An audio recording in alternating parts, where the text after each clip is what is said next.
What's up, everyone? Back for another beer review, and today I'm going to be reviewing a beer from Barncat Artisan Ales, and they are out of Cambridge, Ontario, Canada, and this is their Mother Night. So this is an Imperial Stout brewed with maple syrup and then aged in rye whiskey barrels. Comes in at 11.7% alcohol by volume. No IBUs listed at the time of review. This beer is approximately 2 months old. So first things first, I want to give a huge shout out to my buddy Sean for hooking me up with this one. He came down about a month ago and we went to the other half location in Rochester, New York, and he brought this one down for me, and now I'm reviewing it. So thank you very much, Sean. I truly do appreciate it.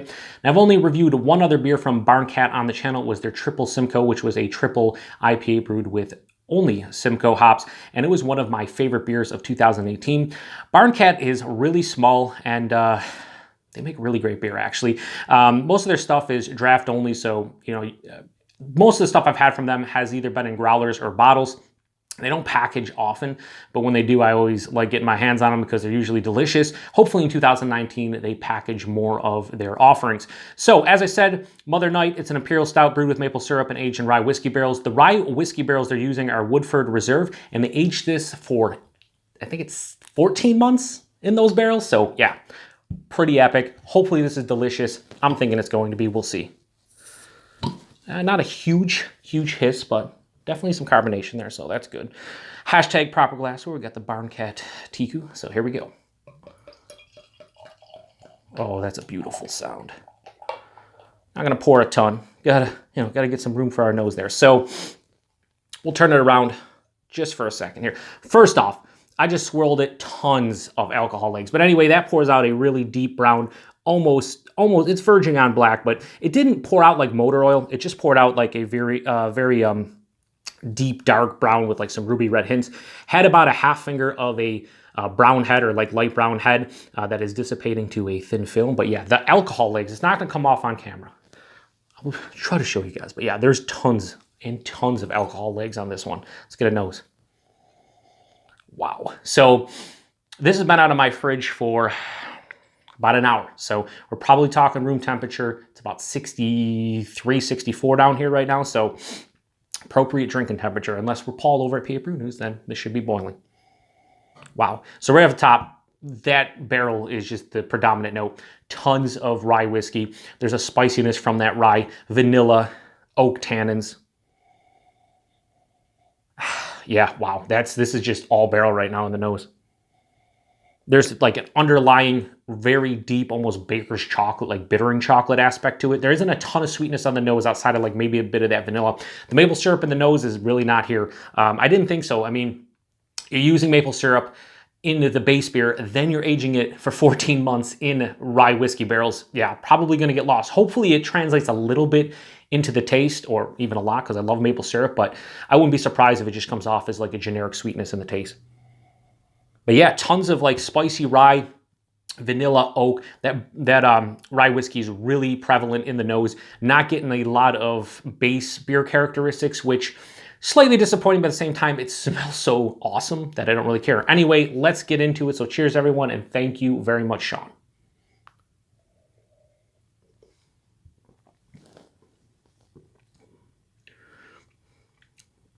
That's fucking delicious. Wow.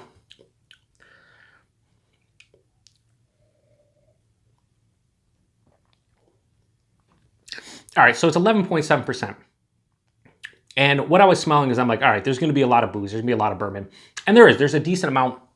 I mean, this is relatively young and fresh, right? So you're talking 2 months old. And yeah, there's definitely some heat on the palate.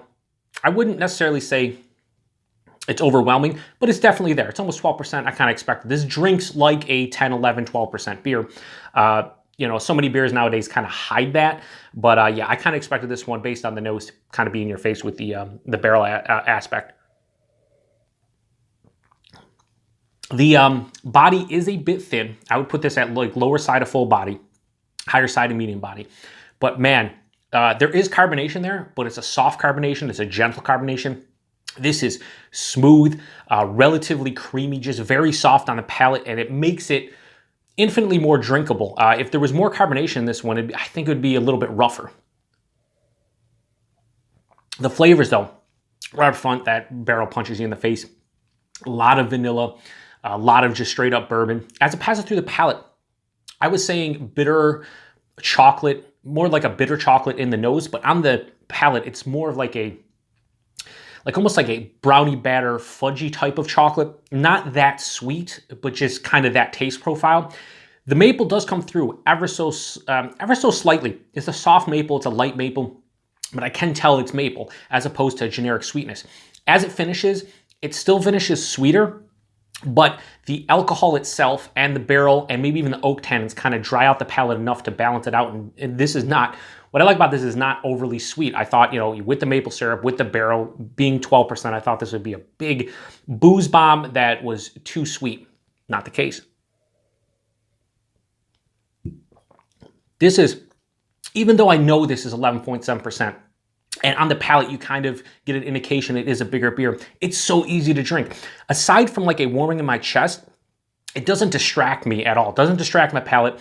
And that's kind of scary, but awesome at the same time. As you can see, I'm drinking this quite easily. And that's scary in itself. So, this is a fucking absolutely delicious beer from Barncat. Doesn't surprise me in the least. Rating-wise, 4.75 out of 5.